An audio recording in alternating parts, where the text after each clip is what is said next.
দয়াল সাহেব, আপনি একটা কথা খুব মনোযোগ দিয়ে শোনেন। বাংলাদেশে এক শ্রেণীর গায়ক বেরোইছে যাদের শরীরের মধ্যে এখন জামাও থাকে না। আল্লাহ তাআলা পবিত্র কোরআনের মধ্যে বলেছেন, কোন পুরুষ যদি মানুষের মজলিসে থাকে আর সেখানে থেকে যদি তার স্তন দেখা যায়, সেই পুরুষের সেই জায়গাটা দুজকের মধ্যে জ্বলবে। এই দেশে এমন কিছু গায়ক আছে, তারা এমন সব ভাব ধরে, নিজেকে যে কি মনে করে তারা, এর কোনো মীমাংসাই নাই। 2 দিন পরে আবার ইউটিউবে মাপ চায়, মাপ চায় না।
ছোট্ট একটি ধমক দিয়েছিলাম, বলেছিলাম বাংলাদেশে অনেক শিল্পী আছে মিথ্যা কথা বলে এবং অপবিত্রতার সহিত মঞ্চে গান করে, পবিত্রতা নিয়ে সত্য কথা বলে গান বাংলাদেশে করে না। তো সেই কথাটাকে ধরে আমার ছোট ভাই একটা পয়েন্ট দিলেন আমাকে, ভাই আপনি অহংকার করেন। আমি অহংকার করি না, আমি বলি, আমি সত্য কথা বলি। দয়াল বাবা চানমস্থানের সাক্ষী, আমার বাবাজি ইউনুস একদিন আরিফদান সাহেবের সাথে গান হয়েছিল, মনে আছে কিনা? মালজোড়া গানের মধ্যে এক পর্যায়ে তর্ক করতে করতে গিয়ে প্রায় 10টা বেজে গেল। সেই সময় যে একটি প্রশ্নের ব্যাপারে তিনিও বলে দিলেন, আমি জানি না। আমারে যে প্রশ্ন করছেন আসলে আমিও ওই জবাব জানি না, এটা আমিও বলে দিছি আমি জানি না। দয়াল সাহেব, আপনি একটা কথা খুব মনোযোগ দিয়ে শোনেন। বাংলাদেশে এক শ্রেণীর গায়ক বেরোইছে যাদের শরীরের মধ্যে এখন জামাও থাকে না। আল্লাহ তাআলা পবিত্র কোরআনের মধ্যে বলেছেন, কোন পুরুষ যদি মানুষের মজলিসে থাকে আর সেখানে থেকে যদি তার স্তন দেখা যায়, সেই পুরুষের সেই জায়গাটা দুজকের মধ্যে জ্বলবে। আমি নাম বলতে চাই না, যার যার পাপের শাস্তি তার তার স্বীয়কৃত কর্মের ফল একদিন আল্লাহর কাছে তাকে দিতে হবে।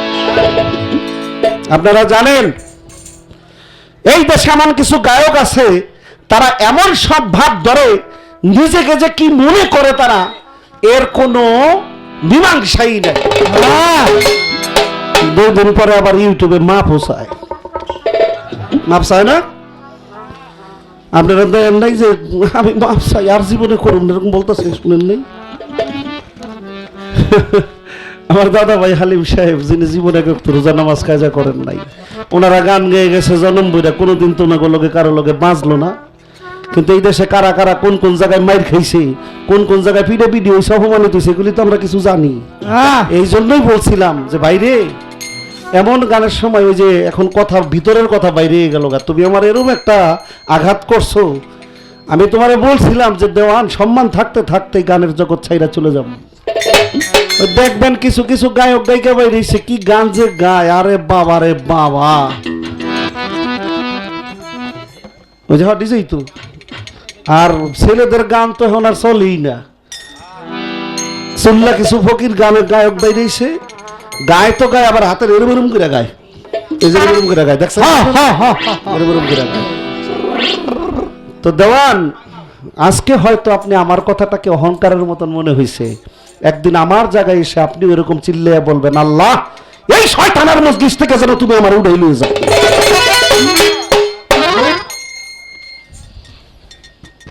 তো আমি কষ্ট পাইনি। কেন কষ্ট পাইনি? কারণ তুমি কথা বুঝোই নাই।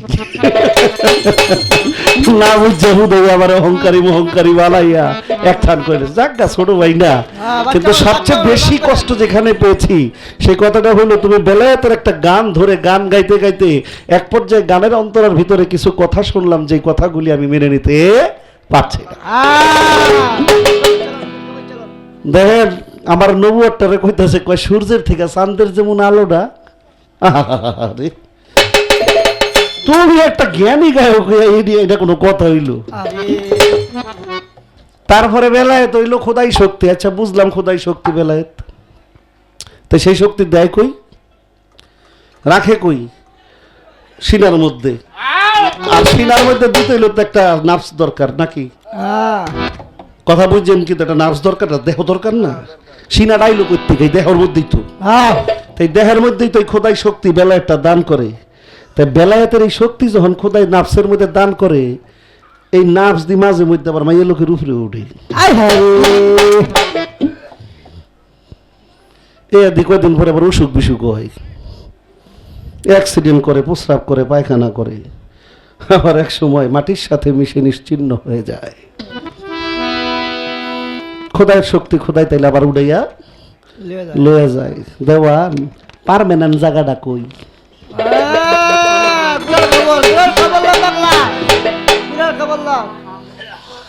যদি তোমার নার্ভসটাকেই ধরে নিলাম বা একজন আল্লাহর ওলির নার্ভসকেই ধরে নিলাম, সেখানে বেলায়েত জমা আছে, জমা রাখছে, খোদাই শক্তি দিছে। সেই ওলিকেও তো কোরআন মোতাবেক কুল্লু নাফসিন যায়কাতুল মাউত।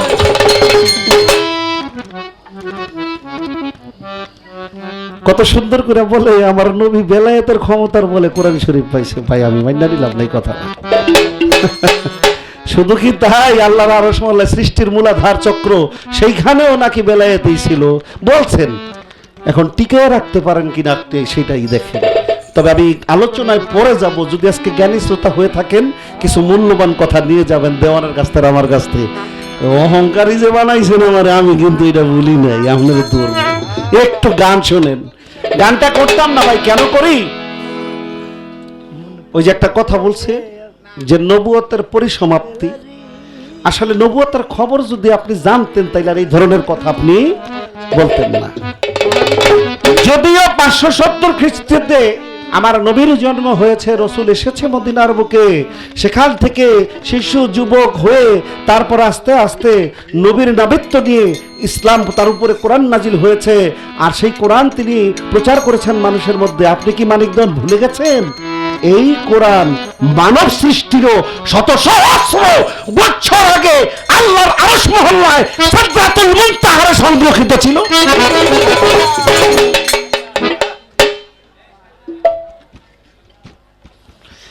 একটু খেয়াল করে দেখেন, পবিত্র কোরআনের মধ্যে আল্লাহ উল্লেখ করেছে এই কোরআনকে আমি লৌহে মাহফুজে সংরক্ষিত করে রেখেছিলাম। দিন বেলায়েত রাহার নাফস, এই শরীর অর্থাৎ আদমের দেহ, আর আদম তো দূরের কথা, মুরতাজিল্লার খবরই তখন ছিল না। আবার কোন রাজতের মুরতাজিল্লা মানে কি? মানে হলো পঞ্চ নূরের ভেদাভেদ, অর্থাৎ কেবল আল্লাহর নূর হয়েছে, নূর হইতে নূরিতন হয় নাই। ওই সময়ের খবর। গান গাইতে হইব মিনিমাম 60টা, কিন্তু এই তো সময় নাই। কিন্তু এই যে সহজ কথায় যে 2-3টা কথা বলছে, এগুলি কাটার জন্য এক হিন্দু ভদ্রলোকের একটা গান এসে পড়ছে, যেই গানটা বাইতুল মুকাররম মসজিদের ভিতরে তিনি গাইছে। যদি আগুন লেগে ধ্বংস হয়ে যায়, ধ্বংস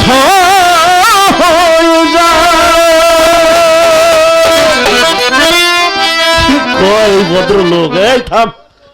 আর আপনি কোন কি সূর্যের থেকে কোন রকম চাঁদের আলো? নবুয়তের ছোট্ট একটা পার্ট হইল আল কোরআন। আমি দেখেন না এটা কোন হাস্তায় আল্লাহ রাখছে।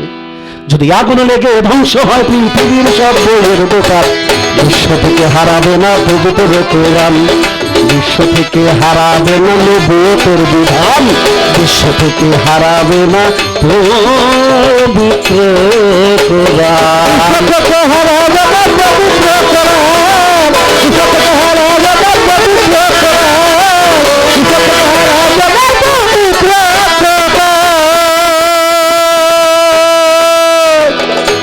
আপনারা কি বিরক্ত হয়েছেন বাবা? কারণ নবুয়তটা হলো শরীয়তের ঊর্ধ্বে, বেলায়েতটা হলো মারফতের ঊর্ধ্ব ক্লাস।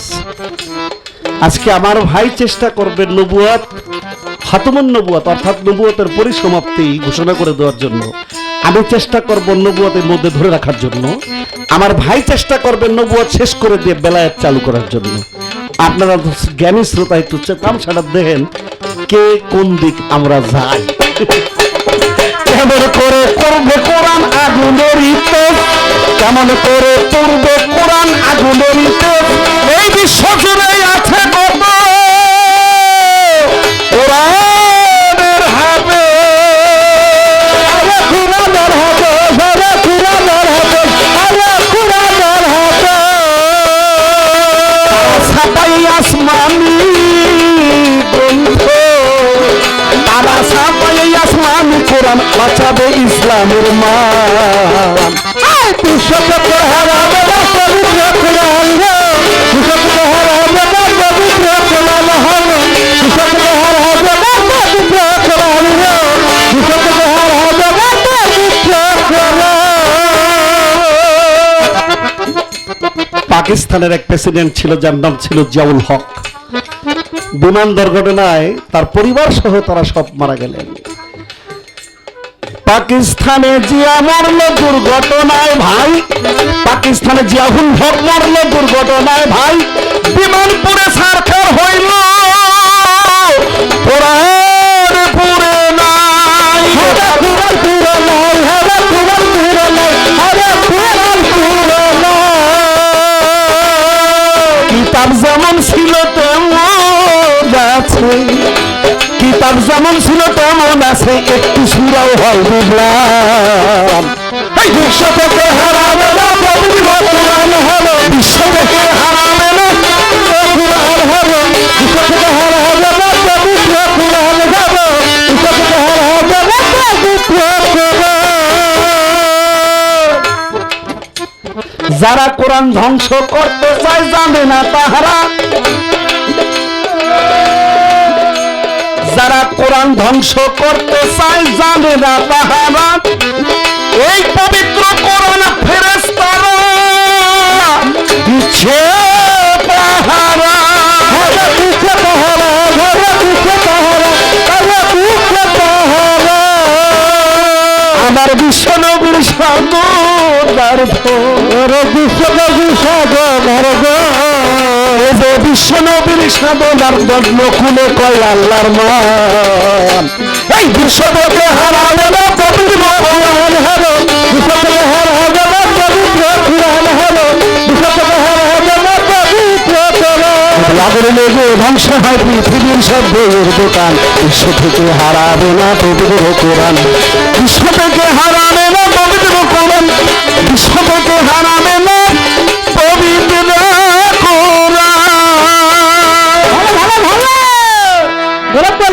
সকালবেলা বাছারে তুই, সকালবেলা বাছারে তুই, সকালবেলা বাছারে তুই, সকালবেলা বাছারে তুই, ফকির সন্ধ্যাবেলা। এই তো নদীর খেলা, এই তো নদীর খেলা রে মন, এই তো নদীর খেলা, এই তো নদীর খেলা রে মন, এই তো নদীর খেলা। সকালবেলা বাছারে তুই, সকালবেলা বাছারে, সকালবেলা বাছারে তুই,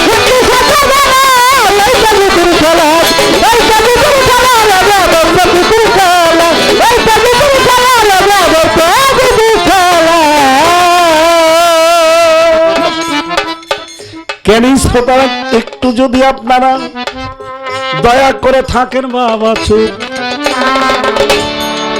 গানের সুরে আমরা দুই ভাই বলবো কথা খুব।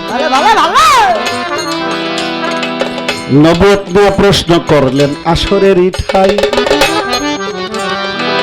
জবাব দিব জ্ঞানীকে রে গোসাই। একটা গানের মধ্যে তিনি বললেন নবী নাকি হীরা পর্বতের গুহায় বেলায়েতের সাধনা করে নবুয়ত লাভ করছেন। কথাটা আসছিল এরকম, আপনারা কি শুনুন নাই? রাসূলুল্লাহ সাল্লাল্লাহু আলাইহি ওয়াসাল্লাম যদি বেলায়েতের শক্তির গুণে এটা হয়ে থাকে, এখানে আপনার কাছে আমার একটা ছোট্ট পেস, এই বেলায়েতি শক্তিটা রাসূল দিল কায়, মানে আল্লাহর কাছ থেকে কার মাধ্যমে সে পাইবে? একটা মাধ্যম লাগবে না বেলায়েতি শক্তি পাইতে? আর এই বেলায়েতি শক্তিটা মদিনার মধ্যে এসে রাসূলকে শিখাই দিল কে? যে তুমি এই সাধনা করো, সাধনা করলে আল্লাহ খুশি হয়ে তোমার এই বেলায়েত দিব। ও বাবা, একটা গুরু দরকার না? বেলায়েত কেমন এমনি আহে? না না, টপ্পর টপ্পর করে পরে ওই আসমানের বৃষ্টির মতো দেহে জবাবটা কি দেয়? আল্লাহর কাছ থেকে বেলায়েত কে আইনা মদিনার বুকে আমার নবী কি দিল? আল্লাহ তো সরাসরি দেয় না উসিলা ছাড়া, তাহলে নবীর উসিলাটা কেডাই? কোন বড় শিক্ষক যে আমার নবীর চাইতে বড় শিক্ষক? শিক্ষকতা জানে আমার নবীর চাইতে বড় একজন উস্তাদ আল্লাহর পরে এই ভদ্রলোকটাকে আমার একটু জানা দরকার। আহাদের মধ্যে আল্লাহ গোপন রয়েছে, হে হেন বলে বেলায়েত আইসে। যদি আল্লাহ অন্ধকারে থাকে, লাইট নিবে গেলে অন্ধকার, কিছু দেখা যায় না, হেনে বেলায়েতের কি আর নবুয়তের কি? এই বেড়াই মানে আমার লগে কি ঝগড়া করার লেগে গান গেছে? এটা হইলে হুদা ভাও বেসাইল্লা গান, এই কথার কোনো যুক্তি নাই। হ্যাঁ, একটা কথা তার মানি, খতমুন নবুয়ত অর্থাৎ নবীর পর্ব শেষ। ওই সময় রাসূল পাক সাল্লাল্লাহু আলাইহি ওয়াসাল্লাম নবুয়তের আইন কানুন চালু রাখার জন্য, নবুয়তের সমস্ত ক্ষমতা দুনিয়ার মধ্যে বিদ্যমান রাখার জন্য হযরত আলী ওযুকে বেলায়েতের মাধ্যমে এই আইন কানুনগুলি তাকে প্রণয়ন করলেন। এটা মানি ভাই, আর বাকিগুলো একটাও মানি না। আস্তে ওলিয়া উলিয়াদের কথা বলেছেন, আপনি আমাকে এইখানে এই পয়েন্ট দেখাইতে দিবেন যে বেলায়েত একমাত্র অলিদের কাছেই থাকে। একজন অলি আপনি আমাকে দেখাবেন মাজুম ছাড়া, যারা অর্থাৎ আশিক, ল্যাংটা, উলঙ্গ, পাগল, তাদের তো কোনো নবুয়ত আর বেলায়েত কোনোটাই নেই। সালেকিন মতে কোন অলি নবুয়তের 5টা বিধান না মাইনা আউলিয়া হইসার নবী তাদের স্বীকৃতি দিয়েছে। যদি নবুয়তের আইন মাইনা অলি হয়, তাইলে আমি মনে করব না নবুয়ত ছাড়া বেলায়েত পাওয়ারলেস। ব্যাটারি ছাড়া, কারেন্ট ছাড়া যেমন বাল্ব জ্বলবে না, আমার নবুয়তের পাওয়ার ছাড়া বেলায়েতেরও কোনো ক্ষমতা থাকবে না। মূলত নবুয়ত হচ্ছে 2 প্রকার, একটা হচ্ছে হাকুল নবুয়ত, আর একটা হচ্ছে মোহরে নবুয়ত। কোন নবুয়ত যেগুলি বিভিন্ন নবীদের কাছে এসেছে, এইসব নবীর চেহারার মধ্যে নবুয়ত ছিল। নারী পুরুষ দেখলেই পাগল হয়ে যেত। সুলেমান নবীর নবুয়ত ছিল তার হাতের আংটির মধ্যে। আপনারা যারা একটু ফরেন বিদেশে ঘুরছেন বা ইংলিশ সিনেমা দেখেন, এই ছোট টম ক্রুজ নামে একজন হিরো আছে, তিনি একটা সিনেমা পরিচালনা করছেন যেটার নাম দিছে দ্য লর্ড অফ রিং, অর্থাৎ রাজার আংটি। এই সুলেমান নবীর আংটির অনেকটা কাহিনীদের মধ্যে একটু নয়সই করে ঢুকেছে। সুলেমান নবী আংটি হাতে থাকা অবস্থায় পৃথিবীর সমস্ত কিছুর কাছ থেকে তিনি খবর, এই আস্তে আস্তে সামনে থেকে বুঝবে না, থাক থাক যাক। মুসা আলাইহিস সালামের হাতের লাঠির মধ্যে নবুয়ত ছিল। ওই লাঠি হাতের থেকে ছাইরা দিলে সাপ হয়ে যেত, এইখানে লাঠি ছাইরা দিলে লাঠির মাথা ওই গাছের আগে যে আম পাইরা লিয়ে যেত। এত বড় শক্তি ছিল মুসার হাতের লাঠির। আর এই সব নবীর চেহারায় ছিল নবুয়ত, বললাম। এখন ঘটনা হচ্ছে এগুলি হলো হাক্কুল নবুয়ত, আরেকটা নবুয়ত হলো মোহরের নবুয়ত, অর্থাৎ সিল মারা, মোহরকৃত, সিলকৃত। চেয়ারম্যান সাহেবের সার্টিফিকেট দিলে হইব না, ওটার মধ্যে চেয়ারম্যানের সিল এবং সিগনেচারে 2টা লাগবে। আমার নবীর কাছে যে নবুয়ত আসছে, সেই নবুয়তটা সিল মারা ছিল, মোহরকৃত ছিল। এই জন্য রাসূলের মুহূর্তটা ছিল মোহরের নবুয়ত, স্বীকৃতিপ্রাপ্ত নবুয়ত। আপনি এই নবুয়তটার তুলনা দিচ্ছেন মিয়া ভাই সূর্য হইতে চাঁদের আলো। আমি খুব কষ্ট হয়েছি ভাই। আপনি কি ভুলে গেছেন আপনি একটা জ্ঞানী গায়ক? এই নবুয়তের বিশ্বাস করে চুমা দিয়ে 14 গোষ্ঠী জান্নাতে গেছে, আর আমি আপনি গ্যারান্টি দিতে পারবো যে আমগো নসিবে জান্নাত আছে কি নাই? যাক, তর্কে যাব না। এখন আপনার কাছে সামনে বাইরা যাইয়া মাত্র একটা প্রশ্ন করতে চাই। হ্যালো হ্যালো হ্যালো, জবাব দিবেন জ্ঞানীকের গোসাই, আমার জ্ঞানীকের গোসাই, আমার জ্ঞানীকের গোসাই, আমার জ্ঞানীকের গোসাই।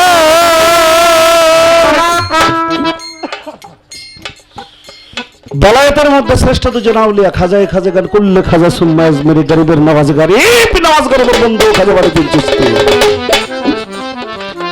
বেলায়েতের আরেকটা বড় তাজমহল সালতানাত বড় পীর আব্দুল কাদের জিলানী রহমাতুল্লাহ আলাইহি। ছোট এই দুই বেলায়েতের বাসা, এই বাসার মধ্যে নবুয়তের কোন মন্ত্র বেলায়েতের বিভিন্ন কার্যক্রম সাকসেস করার জন্য এই মন্ত্রটা, কোন মন্ত্রটা পাঠ করা হয়েছে দয়া করে খালি আপনি আমার জবাব দেবেন। খাজা বাবার ঘোড়ার চামড়া আটকাই গেছিল, খাজা বাবার ঘোড়ার চামড়া আটকাই দিয়েছিল রাখালের। কোন মন্ত্র পাঠ করাতে এই ঘোড়ার চামড়া ছাড়ল? কান্দ জাদুকর পাখিয়ে ভাগ্যে জীবন লুছিল।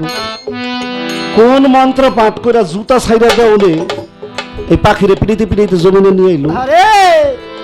বড় পীরে সামনে এক জাদুকির বাঘের পিঠে শোয়ার হয়ে হাতে সাপ নিয়ে আসছিল, চাবুকটা পিড়াইতে পিড়াইতে। কোন মন্ত্রের বলে তার গরুতে বাঘের চাবাই খাইছিল? ঘটনাটা কি হয়েছিল?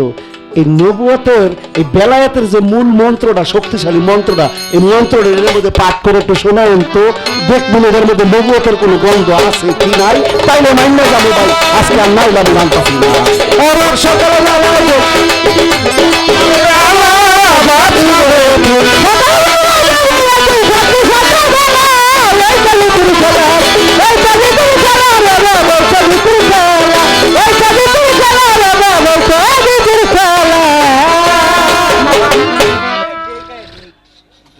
রাত বেশি হয়ে গেলে আমাদের রংপুরের কিছু ভাই, ময়মনসিংহের কিছু ভাইরা আছে যারা থাকবেন, আমরা জানি। আর দ্বিতীয় কথা হলো, আজকে যে কথাগুলি লাগতেছে আমার ছোট ভাইয়ের সাথে, আমি তো চাপ দিতে পারতেছি না, কারণ ওই যে আমার ভাই একটু নড়াছড়া দিছি, কটা শয়তান গায়করে বোকা বোকা জায়গা দিছি, যাদের জন্য আজকে বাউল গান বদনাম। আজকে এই যে বিক্রমপুরের ভিতরে যেই বাউল সাম্রাজ্য, যেই অধিপতিটা ধরে রেখেছে, এইখানে আদব আর ভদ্রতা ছাড়া অভদ্রের কোনো জায়গা নেই মানিক দেওয়ান। এই জন্য সিনাটা টান করে এখন অহংকার করে বেড়াই। যেদিন এই দেহের ভিতরে অহংকার ঢুকে যাবে বা বদ চরিত্র ঢুকে যাবে, সেদিন যেন আল্লাহ আমারে উঠাই নিয়ে যায়। একটা কথা মনে রাখতে হবে দেওয়ান সাহেব, এই বাংলাদেশে এই যে আমার খালেক দাদা চলে গেছে, ওনারা যেই মাপের গায়ক ছিল, দলিলউদ্দিন সাহেব যেই মাপের গায়ক ছিল, আজকে বাংলাদেশের গানের মঞ্চে গেলে মেয়েদের নাচ, ছেলেদের অকট্য বাধার কথাবার্তা, একজন পুরুষ হইয়া 14 জন নারীর পিছে টানাটানি, শেষরাশেষি, চরিত্রের ঠিক নাই, ইমান আমলের ঠিক নাই, কোনো সামাজিকতার ঠিক নাই, সেইখানে গান বাজনা আপনি করবেন কিভাবে? রসুলের বিধানটাকে ঠিকভাবে জানে না। রসুল পাক সাল্লাল্লাহু আলাইহি ওয়াসাল্লামের দাদার নাম তো জানা আছে, তার বাপের নাম কইলি আর কে শেষ। রাসূলের বাপের নাম কি? আব্দুল্লাহ। তার বাপের নাম কি? আব্দুল মুতালিব। এর বাপের নাম কি? শেষ। আব্দুল মান্নাফ। এইভাবে একেবারে আদম পর্যন্ত ঠেকাই তুইব গায়ক হইলে। ওখানে কথা কই কম কম দেখি আমারে, তো যার জন্য কথাবার্তা কমাই দিলাম। শুধু একটা কথাই বলবো, ভাইরে ইমান আমল নিয়ে গান গাইতে হইব। এই বিক্রমপুরের মাটিতে ভদ্রতা ধরে রাখছি বিদে আজকে বাংলাদেশে আপনাদের দোয়ায় গান করি, তাইলে গান থাকতো না।